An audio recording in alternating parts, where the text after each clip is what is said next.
Welcome to the Quantum Revenue Expansion Podcast. My name is Ursula, and I'm a sales expert, strategic business coach, and USA Today bestselling author. I love sharing strategies that show you exactly how to turn your annual revenue into your monthly revenue. If you're looking to take a quantum leap in your revenue or sales, your team, your productivity, your success, and your life, then you are meant to be here. My goal in every episode is to help you take your belief that it's possible to 2x or 10x your revenue while working way less to knowing that it is happening right now.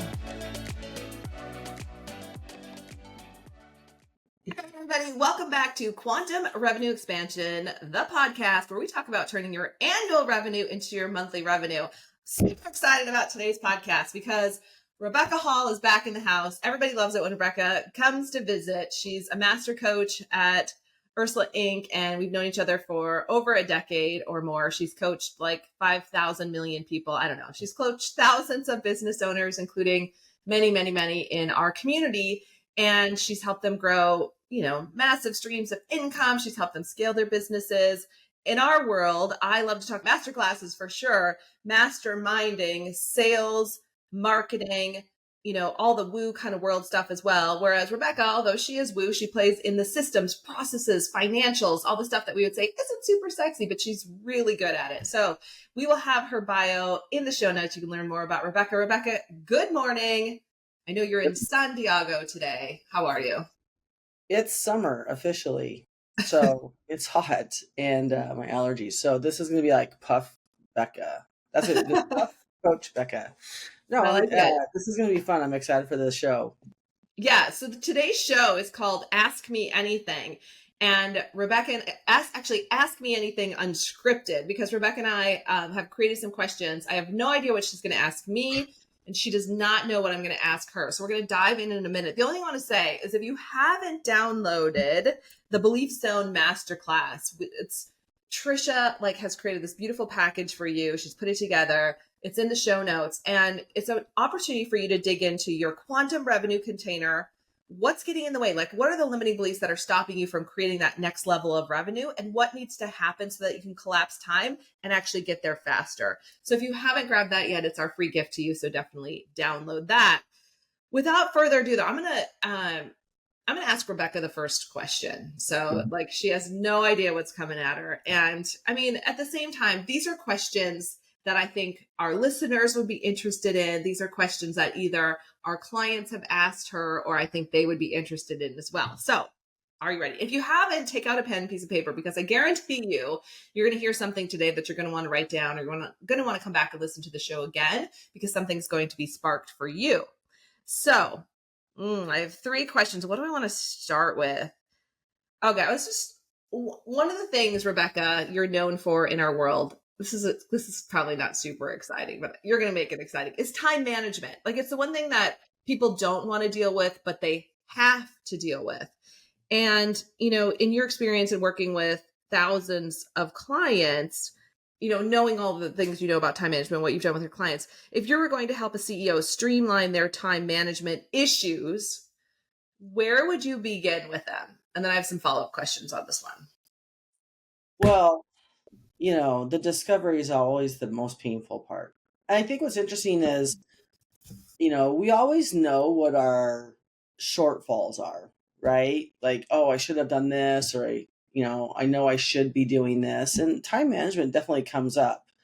I think there's a difference between time management in corporate world and time management in entrepreneur world. Oh, yeah. Right? Corporate, it's a very usually strict container, and you kind of flow with it. Whereas when you're an entrepreneur, you don't have those tight confines most of the time. But usually when we're talking about time management, the first thing that we have to decide is what's happening now? To just say, oh, I don't have good time management, or probably we hear the opposite all the time. I work all the time, right? I'm an entrepreneur. Yeah. I'm working 60, 70, 80 hours a week. And so the very first question I have is, well, what are you doing?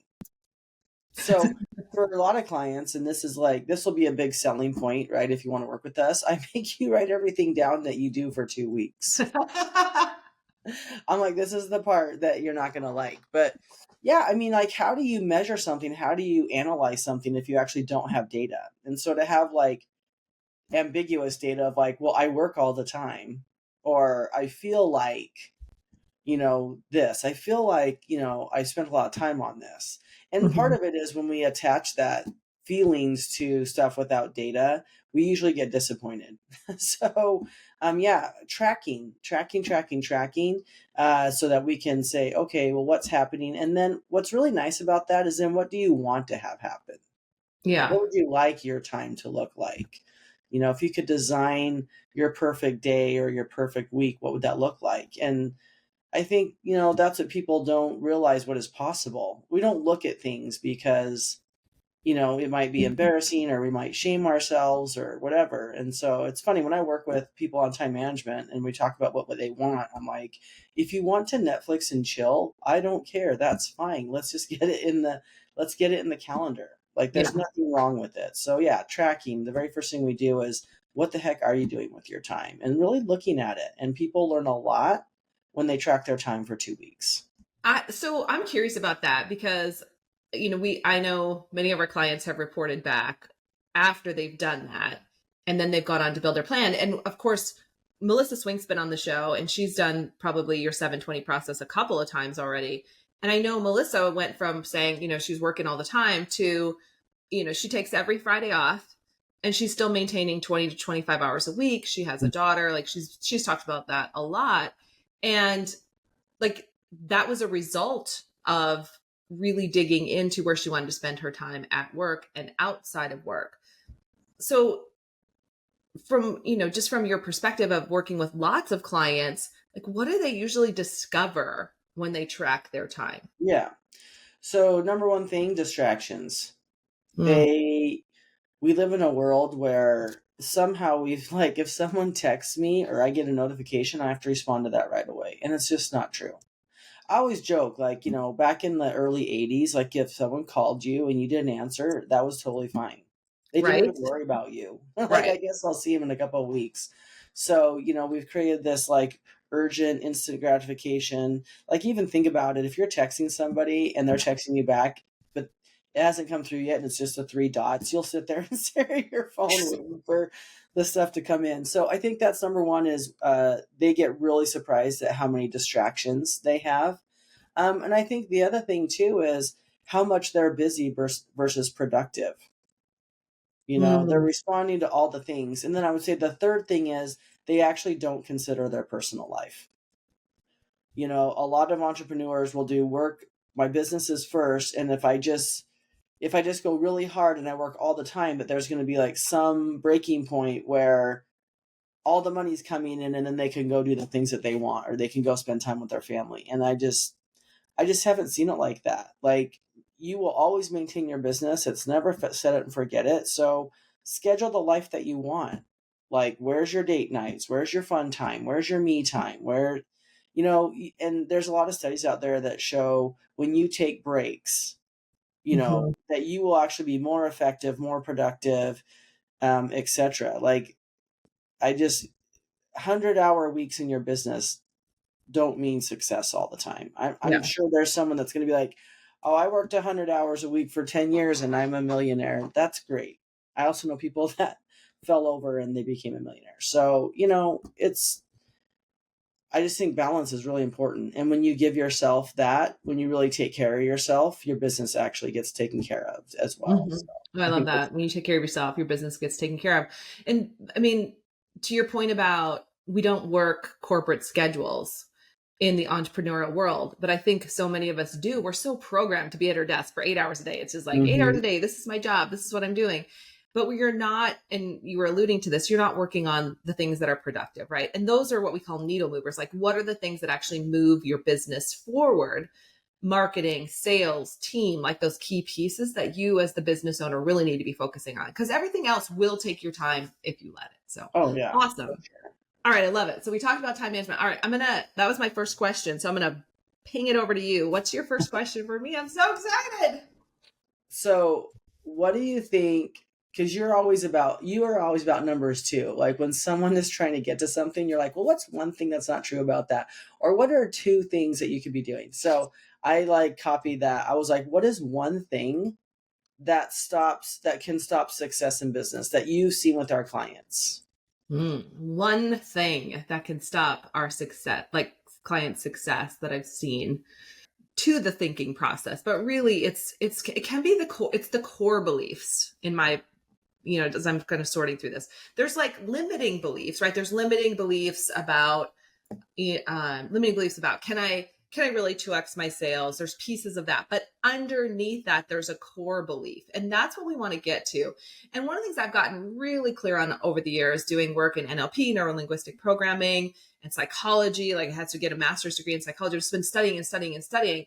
And there's the limiting beliefs that are floating here, but then it's like, well, what's underneath that limiting belief? Like if you can't get to the core belief about what you believe about yourself, changing the rest of it doesn't matter. And it took me a while to get that, because in the beginning, I would help a lot of clients shift their kind of their top level limiting beliefs about, I don't like selling. I don't like salespeople. Mm-hmm. I don't think my business could be that. I'm not that person. Beliefs about identity. Like I'm not that. But then you start to get under it. And underneath that, there's only a few core beliefs that people really have around, I'm not good enough. I mean, that being the number one. Like if I think of one thing, that belief that like, I'm not good enough to make this happen, or that really imposter syndrome underneath that. Because if at a core level, you don't believe you're good enough, like you're enough to create the business that you want, I don't care how many like top level beliefs we shift, it's not going to matter. And then I see, like we've seen this progression with our clients. In fact, it's fun when we look at videos of our clients, when they give us a client testimonial here, and then like 2 or 3 years later, there's another testimonial. They look different. Mm-hmm. And they go, like, you can see the visual transformation of when they didn't believe they were good enough, like that core belief, to all of a sudden believing themselves. I mean, they're like more vibrant, they're more attractive, like they see themselves in a different way. And then the other core belief that I would say that stands right next to that one is about deservingness. I know you only asked for one, but I'm going to tie this one to it. So it's like who I am, right? Do I deserve this? But also, do I deserve it? I hear that a lot from our women, our female clients. Like, do I deserve to have this success? And that's a core belief. Like, if you don't believe you deserve it, that one's going to last a long time. And it's not going to matter what's on top of it. So getting to the core beliefs of how you see yourself and how you are in the world is what's going to happen. And I can talk about my own, probably our transformations, right? Of like, if you took pictures, if you had photos of us from like years ago to where we are now, you and I, we look like different people. We for sure. show up confidently in rooms, and how we are with our clients and how we see ourselves, which also has had a domino effect into our personal lives, right? And that's the same for our clients. When they shift who they are and really seeing that at a core level, not only are they more than enough, they do deserve it. Like it has that beautiful ripple effect into their family and their children's lives. Yeah. Remember that question when you would go apply for a job, you're in a job interview, and they're like, tell me like one weakness that you have. Remember when that was like such an important question? And then you would say stuff like, oh my gosh, I just work too much. Like that's what people say. Because you're trying to like take this negative and make it a positive. Like when you're talking, I almost think about, there's these very like top level beliefs that we like, right? Like, oh, I'm a perfectionist, or I just want to make sure that my clients feel this, or, or I have bad time management, right? Or I have ADHD, right? And I'm not saying if you've been diagnosed that's not true, but I think we get these automatic responses, right? Mm-hmm. And that we don't really think about, well, what's really under that? And I agree with you. I think it's, like if you want to put things to it, usually it's shame, fear, don't want to be vulnerable, all of that kind of stuff. And we radiate that, right? Mm-hmm. I think that's what people pick up on. And when you're trying to like sell or work with clients, if there's a little bit of that underneath, like I think people are very smart. I think we might not always know what we're picking up on, but our bodies do. Somatically, we do. Yeah. And so I always laugh at you know, we know a lot of wealthy people, you and I. We've met a lot of wealthy people. And I kind of make a joke like, intelligence is not like a huge factor in being successful. It's not the smartest person in the room. What we found is it's actually the person that has the strongest belief system about themselves, that Yes. they deserve to be wealthy, that they deserve to be the best, that they are the best. Yes. And so, like, I think I was actually, before we jumped on, I was just watching the video about a lady that's like, hey, everything you need to have all the money you want and everything is all in here. It's all inside. That's all you need to attract what you want. And I know that people have touched on that with The Secret and things like that. But like really embodying that with yourself and really being willing to like dig down and be like, what am I really afraid of? Mm-hmm. You know, and I think, yeah, so that's huge. And you're right. I have seen those transformations with our clients when they're really willing to like dig in and get vulnerable and be like, this is my number one block. I'm not Yeah. good enough. Well, I think people show up in our world thinking that they're going to be working on their business. And what they don't realize is that the bulk of the work is on themselves, right? Yeah. And really transforming how they see themselves and making those shifts and those beliefs. And, you know, as coaches, that's really our job, is to help them see things in a different way and to help them Right. release those, you know, those core beliefs that don't serve them so they can show up in the most powerful way and make the impact that they want to make. Yeah, exactly.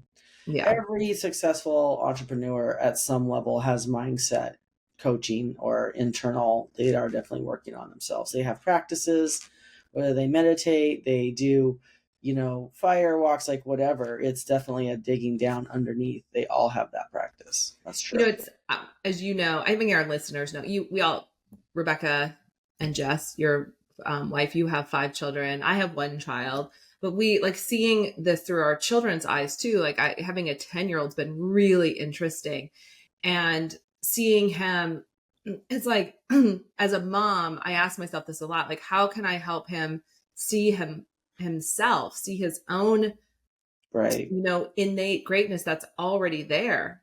And, you know, he's had his own challenges. At the same time, he has a very strong core belief in self. And I just think, wow, like, how is that going to serve him someday? Yeah, So, for sure. all right, cool. Ready for my next question for you? That was a great question. Thank you. Okay. We may or may not get through all the questions. We'll go the full 30 minutes. So we'll see what we get through. But I feel like these are such deep questions. So this kind of tags onto that question. Like you and I have known many business owners, not necessarily people that we've worked with, but other business owners out in the world, especially during the time of COVID, where their businesses went out of business or they quit, they left. And you and I have had this conversation, I think on the podcast and other places, but like, this business is still going. I mean, we thought right at COVID, we thought, oh, it's all over. Like, let's shut it down. You know, all of our events are done. But then we gathered ourselves up and we ended up like, it was an evolution of the company versus an ending. So why do you think businesses fail? Or, you know, as you look back at other businesses that you've seen go out of business, what do you think went wrong? Oh my gosh. I mean, I like, know. the canned answers are always capital, right? There's not enough capital. And I would say the other piece is their systems, right? But again, you know, if we go underneath that, it's really, you know, you get an idea. We live in a world that there's a lot of posturing. You know, we have social media, things like that. And so I would say, you know, it's about being willing to ask for help. And it's really about being a business. Like sometimes we fall more in love with who we're being or what we do for people or the connection we have with our clients or how great our thing is versus like the business to actually run it. You know, what are the business skills that you need? And here's the thing. I don't think anybody is a natural born businessman. They might be a natural born connector or they might be extroverted and they like to talk to people, but what it takes to run a business, like when you go through that, you really need to have your eyeballs on marketing, sales, accounting, finance, systems, processes. And it's a lot. And so number one, just acknowledging that you're not gonna be able to do all those things and, you know, being willing to like put systems in place and hire people and spend money. A lot of entrepreneurs, I think, move from a job or whatever, and then building a business. And it's I was actually talking to one of my kids about this the other day because they're about ready to really have a huge jump in income in their house. And I said, this is a really good opportunity for you to make some huge shifts, because a lot of the times when we make money, it's like incrementally. Yeah. Right. And so it gets really hard to see the forest through the trees, and then you're not sure where to like let go and actually make some big moves. Right. And so one of my favorite movies is The Founder, the story about McDonald's. Yeah. And there's just so many examples of why the McDonald's brothers just couldn't make it work. They were just so attached to like, we're burger makers. We serve these, we serve it this way. We use real ice cream. Like, and I'm not saying we throw quality out the window, but like there was no way they were going to be able to expand. And that's really what Ray Kroc's vision was, is like, I know I'm here. I want to be here. What is it going to take? Mm-hmm. And what has to shift? What do I have to give up? Right. And what do I have to risk? And so you talked about evolution, and all businesses evolve. Like, we evolve as people. And so getting comfortable with change, getting comfortable with, this is what got me here, and it's not going to be what gets me here. Yeah. Entrepreneurship and business is a constant evolution, which means you need to change. You need to think different. You need to be able to pivot. And I think a lot of people just kind of get burnt out, stuck, scared on doing that. Like, a lot of people burn out of business. I mean, I've talked to a lot of people that's like, I don't want to do this anymore. And they either like, I want to do something else because this is hard, or, they're like, I'm done. And it's like, well, if you made $500,000 doing what you're doing, would you still quit? And they're like, of course not. Right. Like, well, okay, then what is it really? So that ties to my next question for you, because that you just nailed that part, that if they were making as much money as they wanted to make, they wouldn't quit their business. So there's a big leap that happens that we've seen when they add their first or second person. It's one of the things we talk about, the 2X intensive, right? You do this phenomenal exercise to show people and our clients, like, what's the return on investment on hiring someone and why you can't afford to not hire. Because the fear is, if I spend money, if I have responsibility to hire someone. So people get stuck right at that really painful spot where it's just them. And we've seen clients where it's just them up to like 400,000 in annual revenue. I think some of them, right? Like, they've gotten to that point just by themselves. Well, if I had to do all that work, one of them I remember was working 100 hours a week. If I had to do all that work, I'd quit my business too. Like, that's terrible. So here's my question. Like, so this is your third question. I'm just going to pop it in. So what's the one thing you wish business owners knew about setting up processes and systems that could really change the trajectory of whether or not they stay in business, or whether or not they work all the time, right? Well, I mean, I think it's like when you want to make a next level in business, it's going to require some investment. It's either an investment of time, money, or education, right? Or like know-how. So it's like being willing to do that, which means then I have to say, I don't know how, or I'm going to have to figure out how to pay for this, or, whatever. Like, what is it going to take? And a lot of people are afraid to take that leap. I mean, I've got a client right now who doesn't have the right structure, and we've talked a lot about it, and, digging into it, it's like, look, I feel pretty confident that this could be a $10,000 to $20,000 a year savings for you if you would just do this one thing. And he has to invest about $20,000. But the thing is every year forever, feeling pretty confident. So he has to invest 20 grand and he'll save 20 grand probably. But then next year he'll save 20 and 20 and 20 and 20, right? Like 10 years, that's like 200,000. And so it's like, but there's this fear. He can't justify it. He can't justify spending the money because there's not a guarantee. And I'm just like, there's just not a guarantee in life, period, end of sentence. Right. On anything. Nope. So, it's like being willing, like, and I'm not saying like we do crazy things, right? I always say we're going to take mitigated risks, but they're just not willing to invest. They're not willing to invest in themselves, or they're not willing to invest in hiring somebody, or they're not willing to invest in making it easier. It's like a lot of people wouldn't imagine going around without a cell phone, or let's just say a smartphone, right? So But why do you make that payment? Why do you go out and buy $1,000 iPhone? Why is that a necessity? But hiring admin to take 10 hours a week off your plate for $200 a week, why is that not it? What is it that keeps you from doing it? So like really kind of honestly getting over yourself, and being like, a business owner invests, a business owner pays sales tax, a business owner pays taxes, a business owner has rent, they have equipment, they have supplies, like, just, and I don't know if it's like a fear of money or managing money. And so you put this big energy around money. And so when you have something that we always talk about, if we had to pay with cash for things, like would that change our buying habits? When you can slap a card, does it make sense? And we see it all the time. I think it comes about like the value we put on money. And, I talk about this, like we spend money on what we value. And I see people that spend money on, in my opinion, the weirdest things, but that's what they value. And it's like, well, so when you look at your business and how you're spending your time and your money, like, are you willing to shift that to get to the next level? And it will take some sort of investment. Yeah. Very good. So really looking at what investments do I need to make in systems, processes, or even team to get to that Or next time, right? time or investment. Yeah. Yeah, exactly. All right.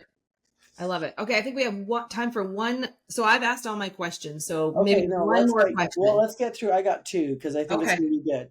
So, what's the one activity that you, Ursula, don't like about doing business, but you do it anyways? Because business is not all roses, right? And fun times. So what's one thing in your business that you just don't like doing, but you do it anyways? That's a good question because I feel like I've gotten so many things off my plate. You can do a past one that you've gotten off your plate that you just like didn't like doing for the longest time. Okay, let's be honest. I don't love email. I don't love email, but I got to say, like, I love emails from our clients because they do get email access to us. So those are like fun emails for me because I get to go in and like, do some coaching. Right, when you're like doing copy for our clients. And stuff. Or they copy. Like that too. Oh my gosh. I know one of our clients this week was like, "You're so good at copy." And I think, oh my God, it has been a work in progress. I wasn't always good at copy. So it's an example of what you work on. Yeah. I would say though, like other emails and this is where, with team, where Trisha and I might be emailing too much back and forth. And we put more meetings, not long meetings, we put more meetings in place to mitigate email. Like that's where our processes and systems come into place. And I have a trip coming up in August and I'm still looking forward to it, Rebekah, and all because Trisha's going to manage my email while I'm out. Yeah. And I actually think there's things that are going to come from that experience that are going to lead to more of that. I'm not sure how that's going to look, but I'm excited about that. So I would definitely say email, not from our clients. I think it's great. I just want to be real. Like there's just parts of business that aren't fun. And I try and hire those out or but it is part of what it is. But I delegate just about everything else. So yeah, you are really good at it. But I just think it's important to point out we all have things. For sure. And if there's things like I lead with you, we co-lead the 2X intensive course. And whenever I do that, people think, is she just sitting back drinking tea? No, I take myself through the 2X intensive course every single time for the health of the company. Right. And one of the things we always do is like the time assessment, helping clients shave more time off their work week, right? 10 hours. And I do it all the time. And so that's one of the reasons why I've been continuing to fine tune the business because I go through that as well all the time. It's one of the biggest, it's one of the most powerful. Right. Last question. This would be a good one, right? Okay. Share one of your favorite client breakthroughs. Oh my gosh. That's a tough one, Rebekah. I gotta think for a second.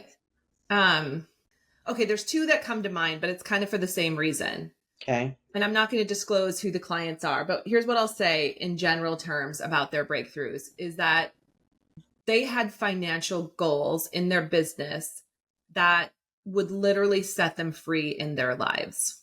Mm-hmm. So in other words, like when they came to us, they weren't making enough money to live the lives they wanted. And I'm talking about like really making significant changes in their personal lives so they could live a completely like almost from a quantum perspective in a way that they could shift timelines to be in a different energetic space completely.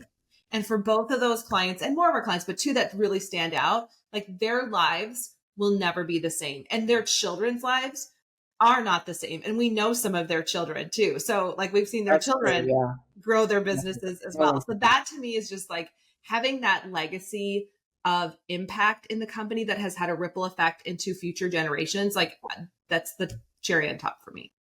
Cool. I love it. See, we end on a good note. We got all the questions in. We did.